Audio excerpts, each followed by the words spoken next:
তারেক সিদ্দিকী কিন্তু আপনার তাকে কিন্তু মিলিটারির লোক বলতে পারবেন না। সে ওই লেভেলে গিয়েছে কি হিসেবে? শেখ হাসিনার আত্মীয় হিসেবে। আয়না ঘরের মতো প্রত্যেকের ব্যাটালিয়নে ঘর আছে। আপনি একটা ভুল করবে, একটা ডিভিশন কমান্ডার সেনাপ্রধান বসে থাকবে না।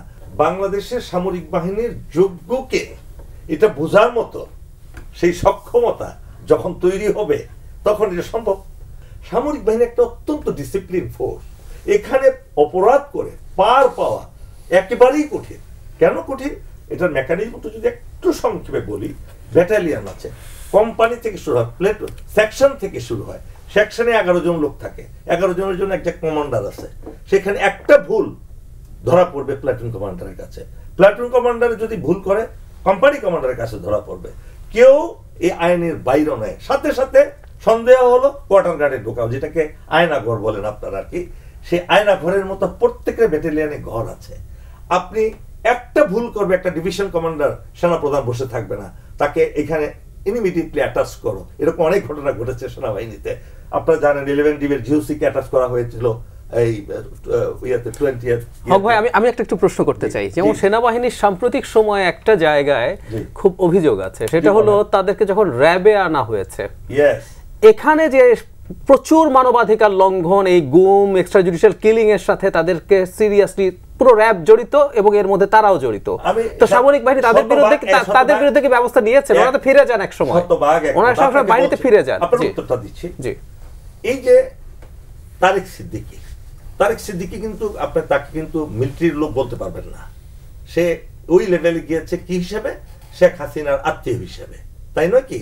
তার বোনের বিয়াই না কি হয়, যাই হোক, এটাই তার পরিচয়।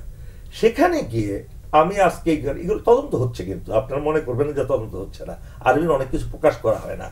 সে ব্যক্তিগতভাবে ঢাকার বিভিন্ন সম্পদ দখল করার জন্য, আপনি কর্নেল শহীদ খানের নাম মনে আছে?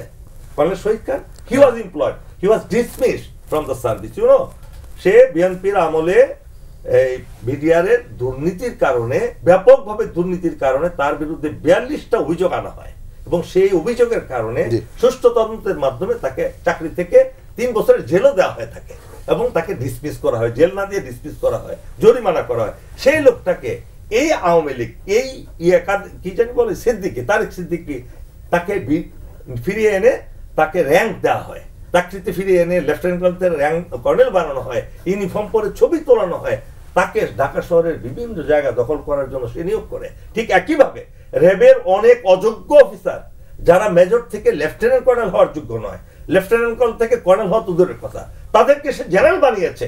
তারেক সিদ্দিকী নিজের আওতা, নিজের শক্তিতে হাসিনাকে দিয়ে সাইন করে সেনাপ্রধানের অজ্ঞাতে এগুলো মানানো হয়েছে। এখন এই ধরনের কাজগুলো যেটা জোরপূর্বক হয়েছে সামরিক বাহিনীতে, সামরিক বাহিনী জড়িত নয় এটার সাথে, সামরিক বাহিনী আইনে সেটা বলে না এবং এই আইন অবজ্ঞা করে সামরিক বাহিনী চলতেও পারবে না। কিন্তু স্ট্রিক্ট ডিসিপ্লিন মেনে না চললে পৃথিবীর কোনো সেনাবাহিনী টিকে থাকে না।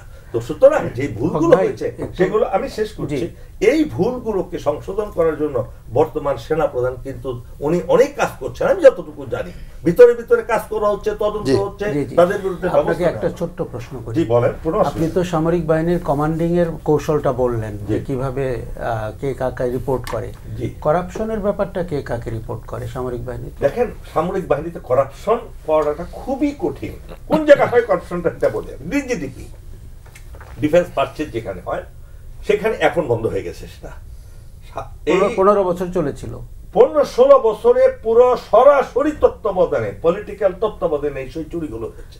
সেনাপ্রধানের পারচেজ যদি সামরিক বাহিনীর বিষয় না হয়ে তারেক সিদ্দিকীর বিষয় হয়, এটাকে মানুষ মানবে? দেখেন, এমন একটা পরিস্থিতি সৃষ্টি করলে আপনি সামরিক বাহিনীর সেনাপ্রধানের করার কিছু থাকে না।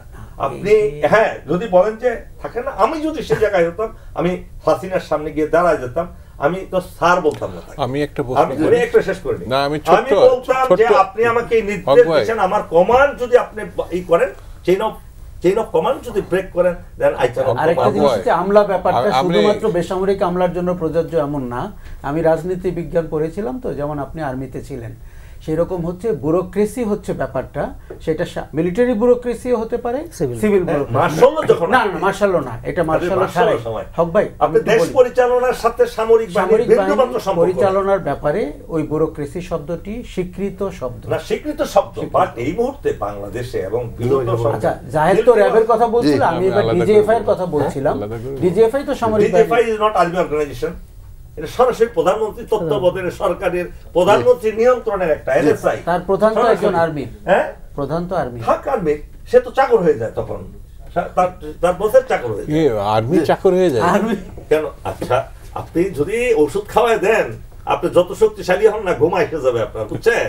হ্যাঁ, ট্যাবলেটের মাত্রার উপর নির্ভর করবে সেটা।